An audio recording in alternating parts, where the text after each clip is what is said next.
Well, good morning.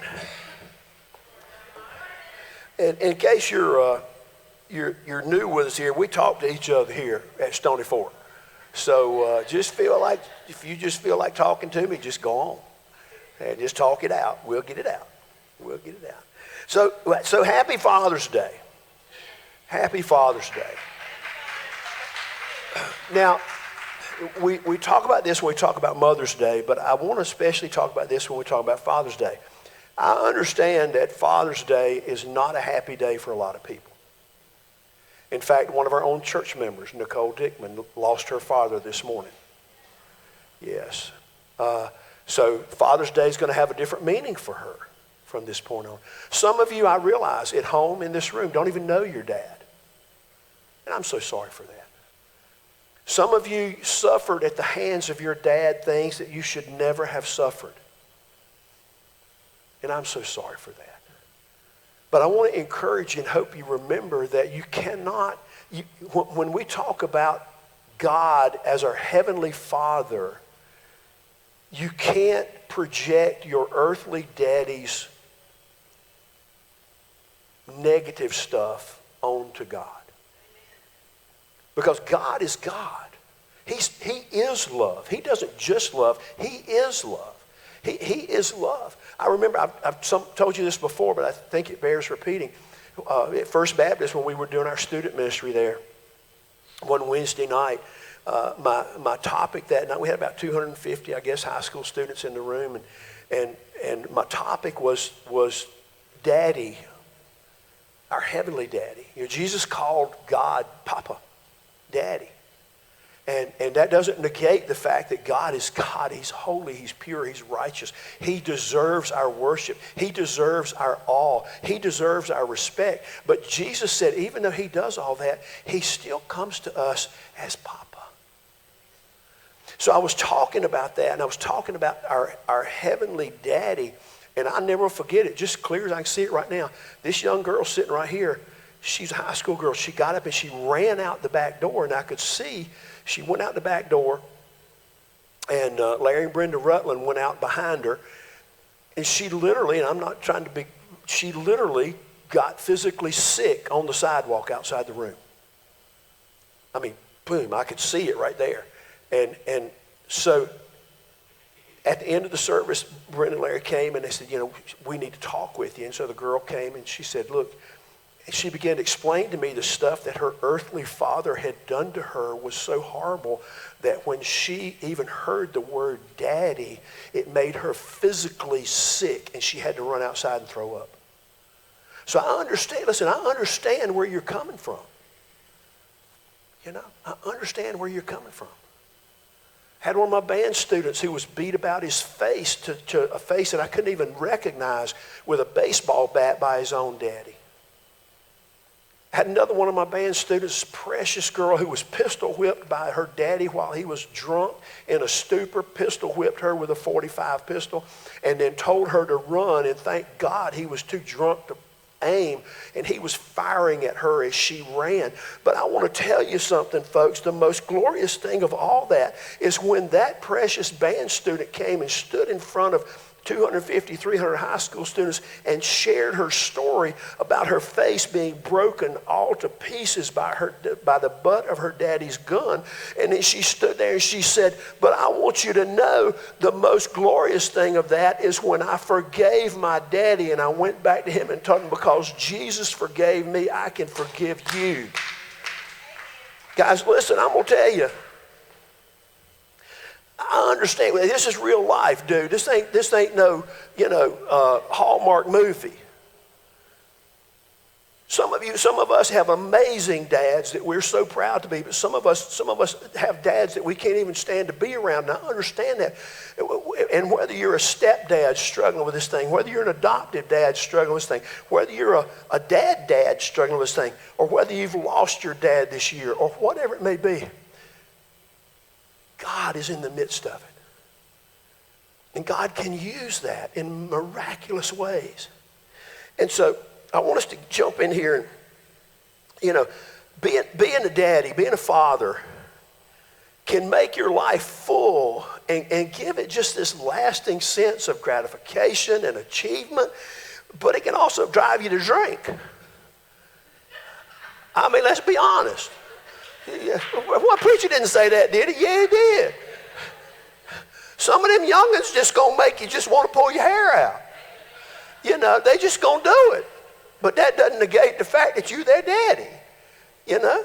So, my point of this is that being a daddy is not an easy job. It doesn't come with an instruction manual. It doesn't. You got to figure this thing out on, you just got to figure it out. So what we need to think about today as we talk about fatherhood. Now, also, let me throw this out to you. I'm trying to do the right thing here. One of our church members told me after I did the Mother's Day sermon, he said, I really appreciate that. He said, that was a great Mother's Day sermon. He said, why is it that most churches, the pastor on Mother's Day tells the mothers what a great job they're doing, and on Father's Day, they tell the fathers what a lousy job they're doing? So I'm going to try today not to tell you daddies what a lousy job you're doing, okay? Because I know it's tough work.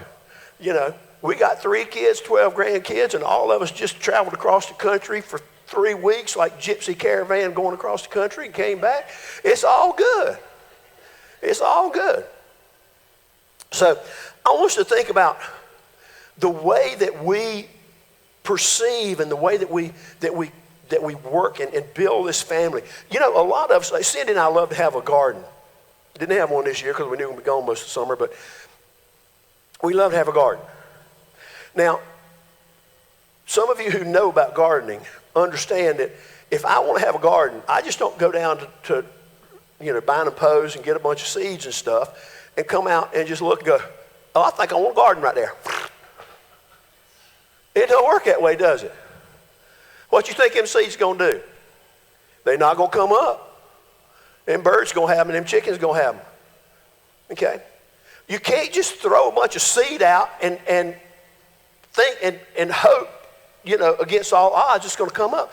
But that's what we do so many times when we're raising our children. We just throw a bunch of seeds out there and say, I hope for the best. God doesn't want you to do that. He didn't want you to do that with your tomatoes and your pepper plants, let alone your children.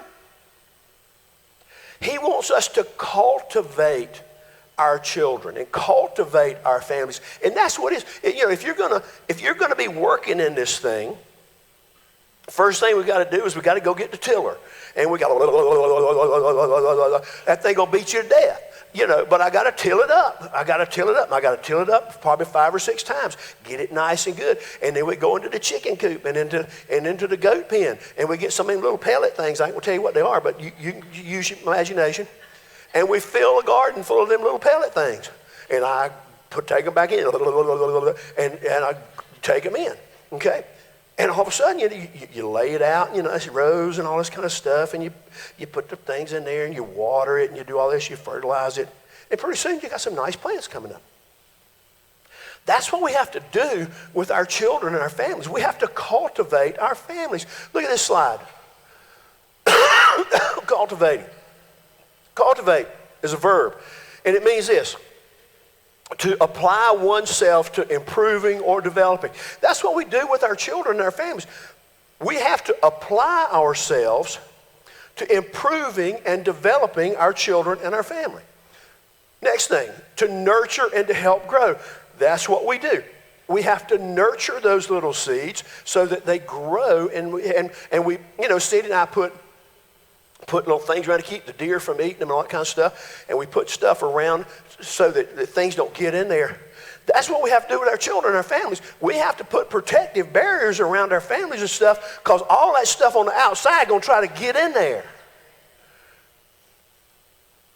So we got to create, we got to nurture that, we got to help it grow, and then we have to develop and improve by education and training. So we have to continue. It's not a thing where you say this thing one time and that's all you. You got to say it every day for a whole bunch of years. And a lot of us think, well, I'll be glad when they get 18, I don't have to say it anymore. No, you just got to say it even more louder when they get 18. I mean, Lord have mercy. I'm speaking from personal experience there. So, cultivate.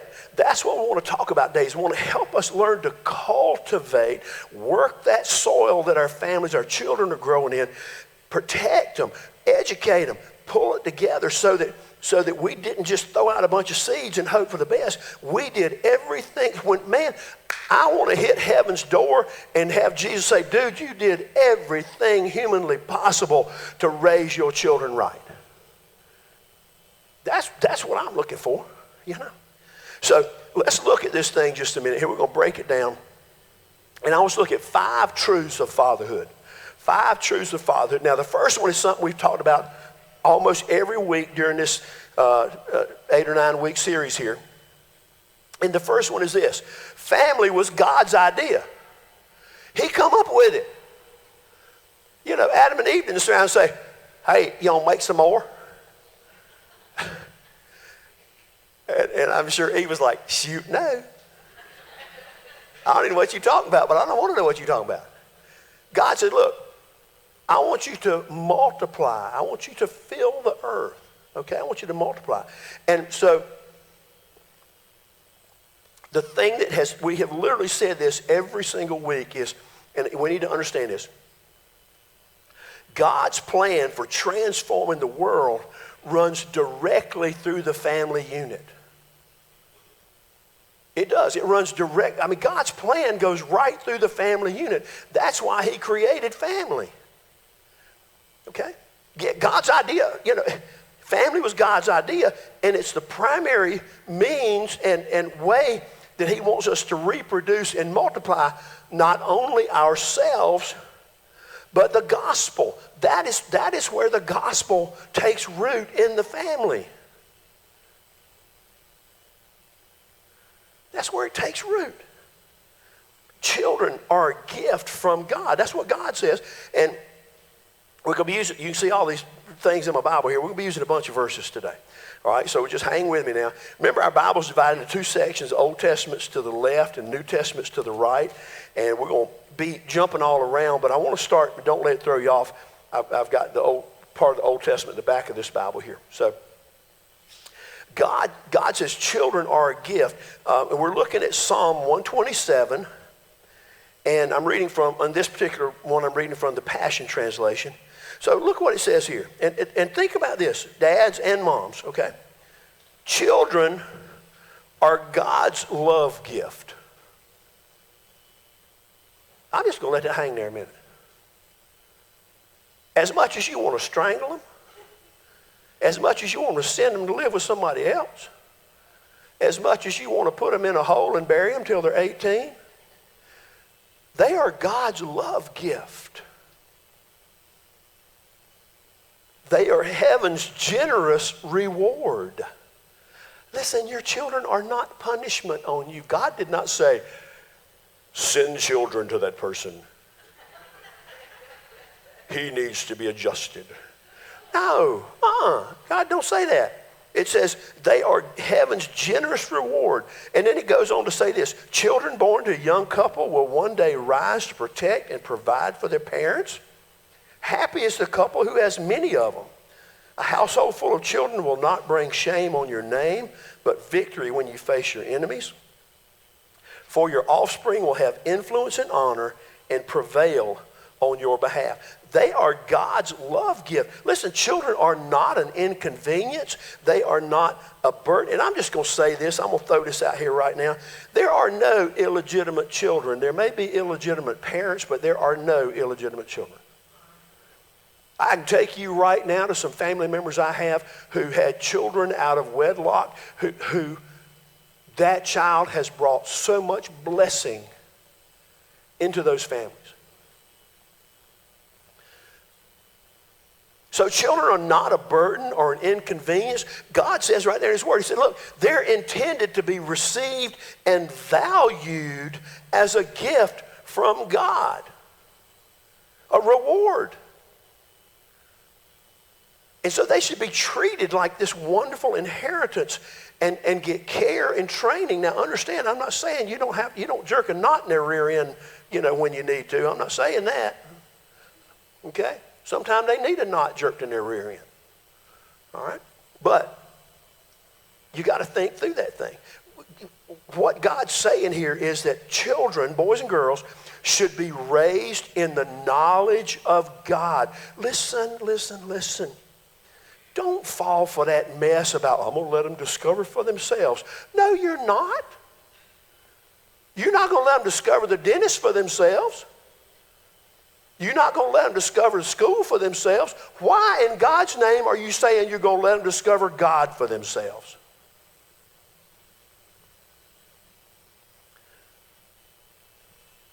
You know, they need to be raised in the knowledge of the Lord. Here's the thing.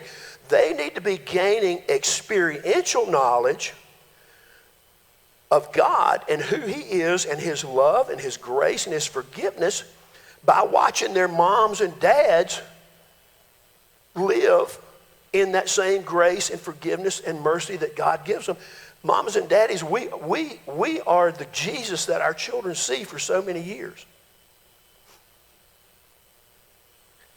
And dads, as transformed dads, we should be sending our children into the world so that they honor God and they honor their families.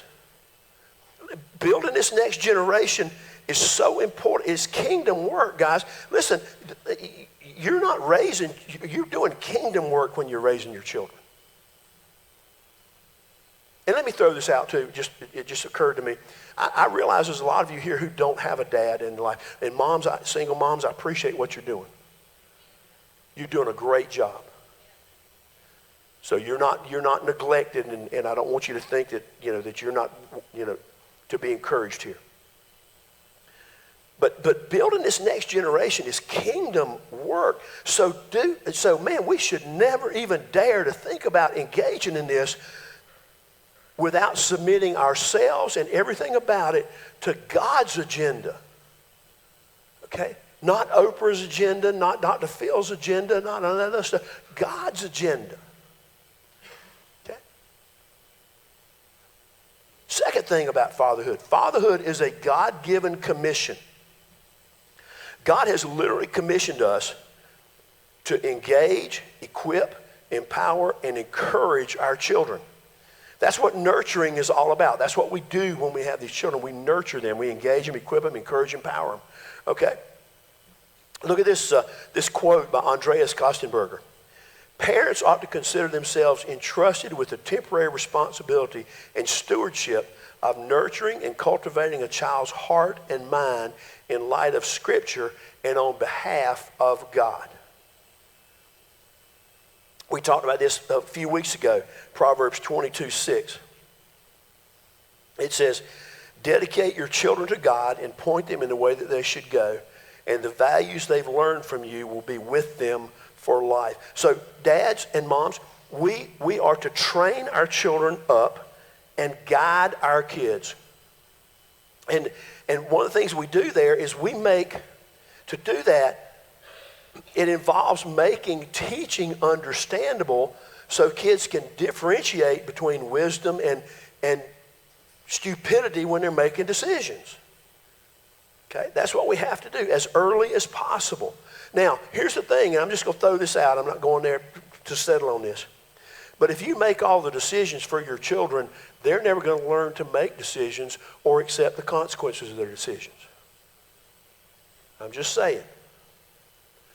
You need to be teaching your children early on to make good decisions and then consequences, okay? But what that means is this. That means is we don't soft pedal the truth. You don't soft pedal this. You don't do that.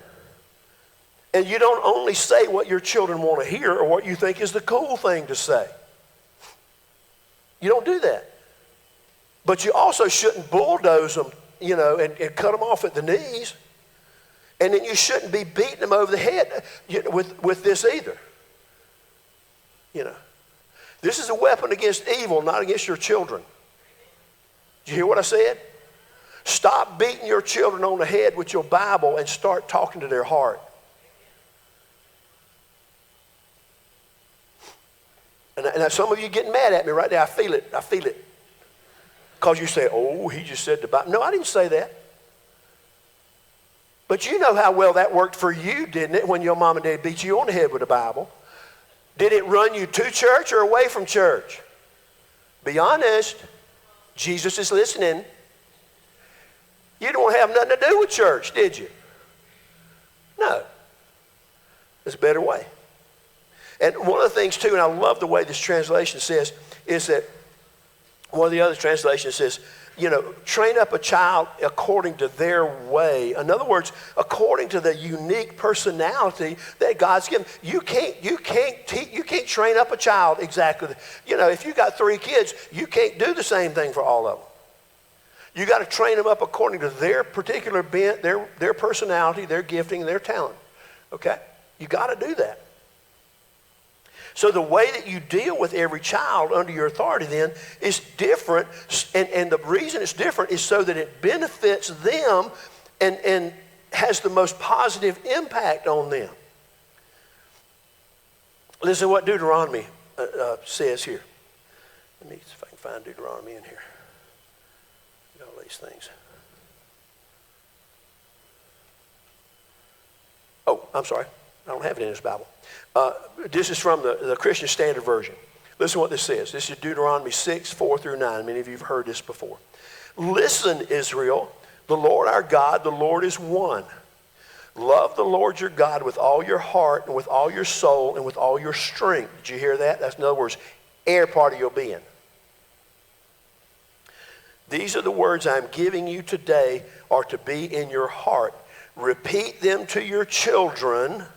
How many of us repeat this to our children? Repeat them to your children. Talk about them when you sit in your house, when you walk along the road, when you lie down, and when you get up.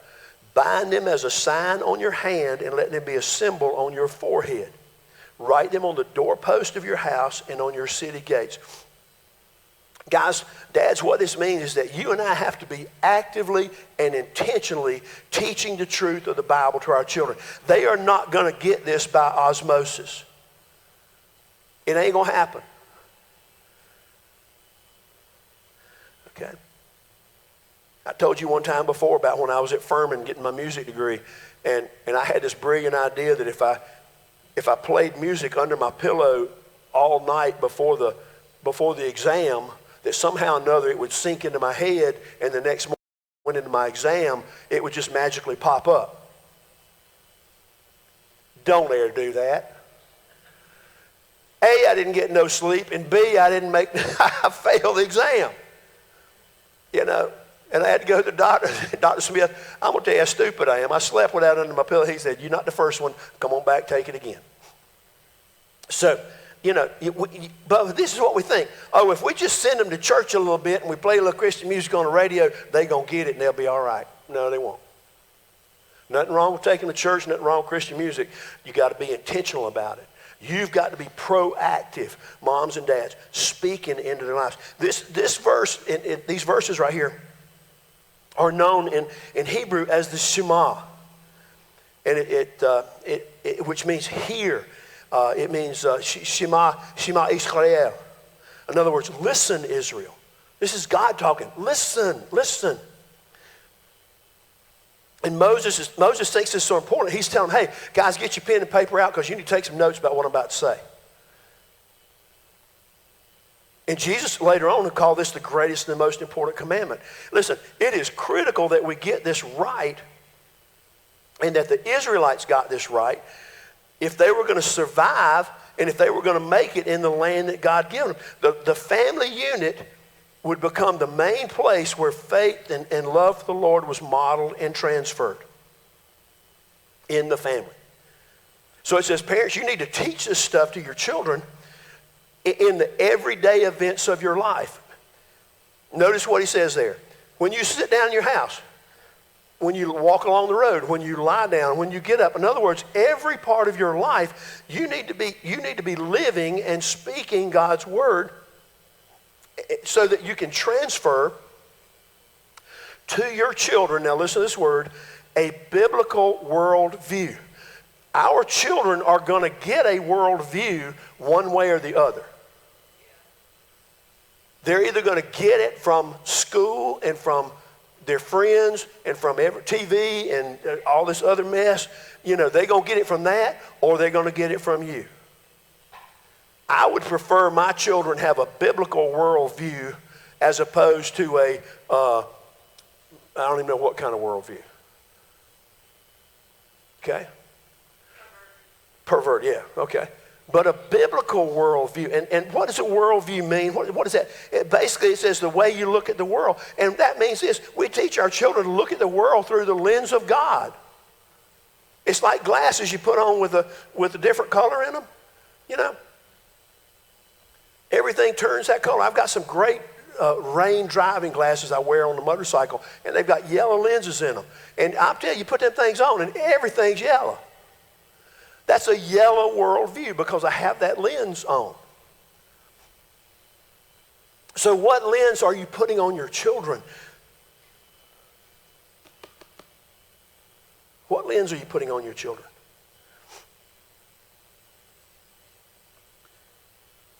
And through their worldview, that drives all the main questions of life, like who and what we are, where we came from, why we're here, where we're headed, if we're going anywhere, all that kind of stuff.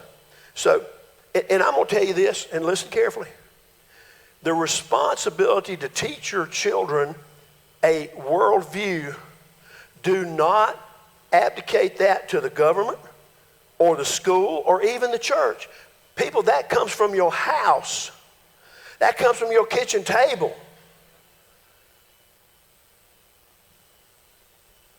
We're here to help you with that. We're here to do everything we can do to help you with that. But dude, if it ain't coming out of your kitchen table, around your kitchen table, we're missing the boat. It's not the school teacher's job to do all that stuff. It's your job. The school teachers are there just to help you. Okay? The primary role of the home is to create that energy for evangelization, and then to disciple children that leads to transformation. You want your children to be transformed in the power and the Spirit of God. Listen, and this is for kids right here, but listen to what it says, Ephesians 6, 1 through 4. And this is from the Passion Translation. Children, if you want to be wise, listen to your parents and do what they tell you, and the Lord will help you. What a sentence. If you want to be wise, listen to your mom and daddy, and God's on your side.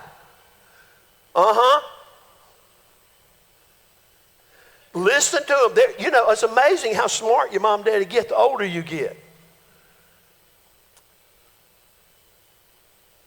Children, if you want to be wise, listen to your parents and do what they tell you, and the Lord will help you. Now listen to this. For the commandment, honor your father and your mother, was the first of the 10 commandments with a promise attached. You will prosper and live a long, full life if you honor your parents. Fathers, don't exasperate your children, but raise them up with loving discipline and counsel that brings the revelation of the Lord. I'm going to tell you, and this is a great quote right here. The saga of the nation is the saga of the families magnified. If our families are going to pot, our nation is going to pot. If our families are falling apart, our nation is falling apart. And kids, we need to respond to our parents out of our response to God, because the parents are leading them in the ways of God. Doing what's right, Paul says, because it reflects God's religious character. Now, let me tell you this, kids, and I didn't make this disclaimer. If your parents are telling you to do something that's against this book right here, don't do it. Okay? If they're telling you to do something that is against God's principles and that contradict God, that's where you draw the line. And then Paul turns to daddies. He said, "Look, don't aggravate your children. Why is it that we especially, and maybe just me, why is it I want to aggravate my youngins when I'm disciplining them? Used to. They all grown now. God bless them. In other words, don't correct your children in a way that they become embittered towards you or toward God. Listen, as a parent and as a discipliner, we need to be an encourager, not a discourager. We need to be praising our children and make sure that they know you're proud of them even when they fail. We tell our kids how proud we are of them when they make the honor roll, but if they make a D, they don't hear that. Somehow or another, we got to get it across to our kids. Look, I love you and I'm proud of you, even though you made that D, but I think we can move and we can learn something from that, can't we? We need to be telling our children we're proud of them. That doesn't mean you let them off the hook. But we need to be teaching our kids the truths of the Bible, breaking it down the way they can understand. We need to be giving them age-appropriate discipline, not punishment. Discipline. And we don't discipline in anger, we discipline in love. One of the things I learned early on, especially when Jesse was in high school, was don't try to discipline when you're mad, because it's just going to get worse. Okay? So you need to take it, like they say in the movies, you need to take a beat and think through that thing. Discipline is not the same as railing against your child and venting against your child. God disciplines us in order to show that he loves us and so that he moves us in the right direction. And we owe our children the same thing.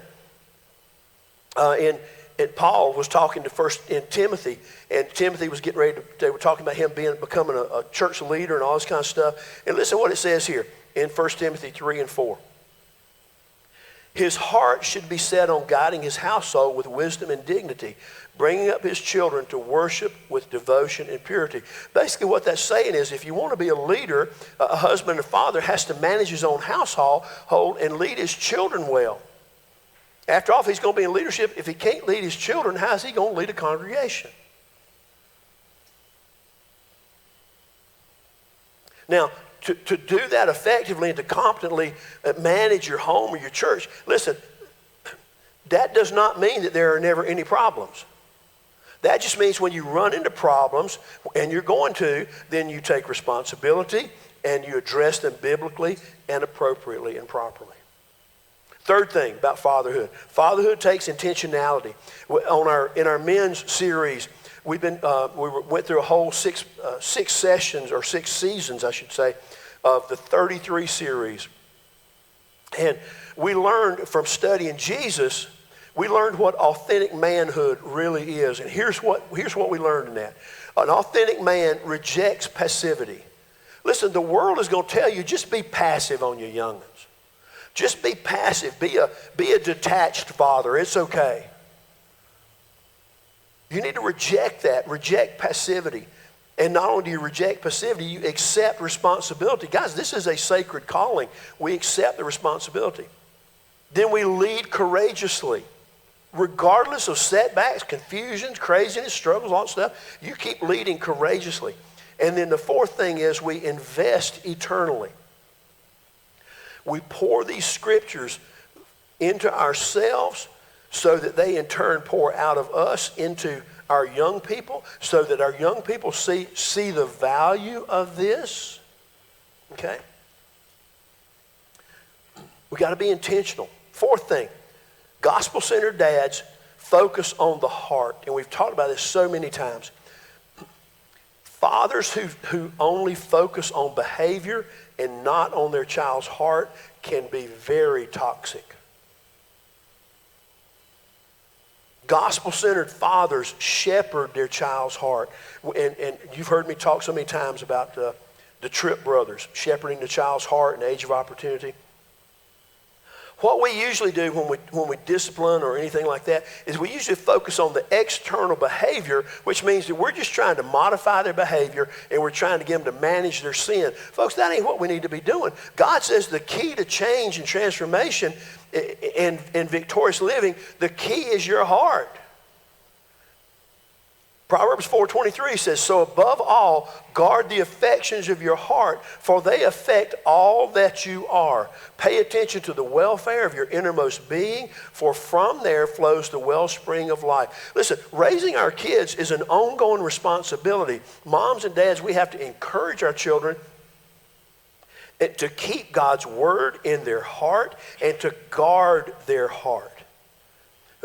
Why is the heart so important? Because it's the wellspring of life. It's the source of life. Jesus even said, good and evil are produced from what's stored up in your heart. So if that's the case, then nothing in our lives deserves more important attention than our heart. And Jesus is saying whatever's stored inside is going to determine what you say, what you look at, where your feet go, what you hear. Students, children, you need to be a part of this. Keep your heart under lock and key. Luke 6:45 says, people are known in the same way by their fruit.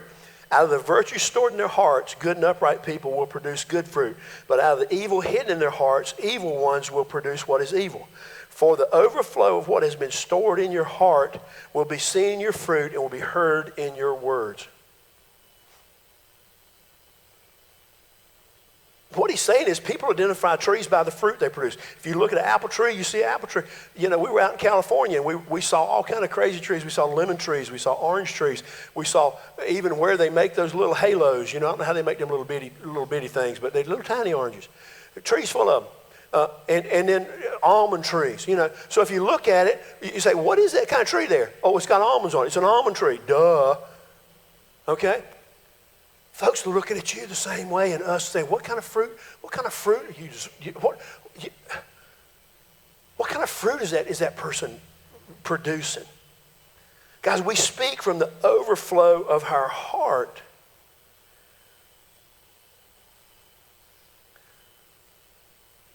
Listen to what Paul David Tripp says. Behavior is not the basic issue. The issue is what's going on in the heart. In other words, the behavior is just a symptom of what's happening in their heart. And if you just treat the symptom, you're not getting to the root cause. Okay? Behavior is not the basic issue. The issue is always what's going on in the heart. The heart is the wellspring of life. Therefore, parenting is concerned with shepherding the heart. And guys, you know, I'm going to tell you, there was a time when I had to make a radical change in my understanding of how I disciplined my children, and I stopped focusing on their behavior and started focusing on their heart. It's a heart connection that makes the difference. Then the final thing is this. Gospel-centered daddies and fathers are grace-dependent. In other words, we depend on God's grace. Listen, we need to recognize, and this is something that's hard, especially dads. We are so prideful and so self-righteous.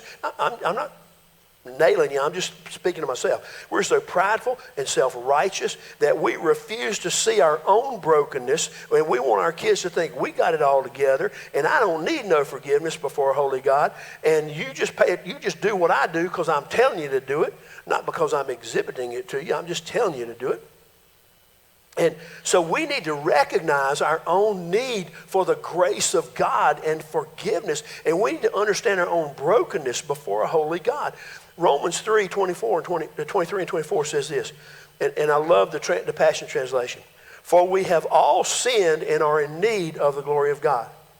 Yet through his powerful declaration of acquittal, God freely gives away his righteousness.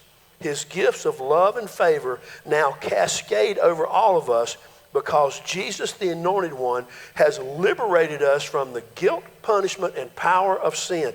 Whew, mercy's sake. Jesus is saying, look, there is a connection between expressing forgiveness and showing love, receiving God's forgiveness and showing love. Remember when the lady came up, she met with Jesus, they were having this dinner, and she came up, she cried all over Jesus' feet and her tears just washed his feet with her tears and poured perfume on that stuff. And of course, the church people and Pharisees got all offended at that. Why is it that we do that? Why is it church people get offended at people loving Jesus? I'm just asking. She was loving Jesus extravagantly. And look what Jesus said. She has been forgiven of all her many sins. That is why she's shown me such extravagant love. Now listen to this. But those who assume they have very little to be given for will love me very little. Dads, if you assume you ain't got a lot to be forgiven for, that's going to show up in your children, and you're going to have very little love for your children. Gospel-centered daddies recognize our need for grace as a parent. We realize that we cannot do this alone. We have got to have Jesus. Guys, listen, dads, moms, whoever you are, children today, you can't do this on your own. You've got to have Jesus. And the way you have Jesus, you just surrender to him. I know surrender's a bad word. I ain't surrendering to nobody. Just surrender. Quit bucking up at Jesus and just surrender to him. And you say, God, I admit that I'm a mess.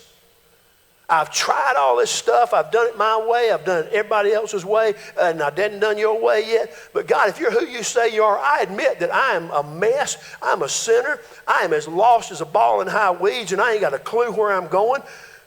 Do something. What you can reveal can begin to heal. And if you reveal that you just ain't got it all together, you can start getting it together. And then you just believe. It's A, you admit. B, you believe. God, if you're who you say you are, and if Jesus is who he says he is, I don't even know nothing about that stuff, but I just heard it one time in a sermon, and if you're who you say you are, and if you're able to do with me what you say you can do, then I believe that, and I want that for my life. I believe that Jesus died for me. I believe that Jesus forgave my sin.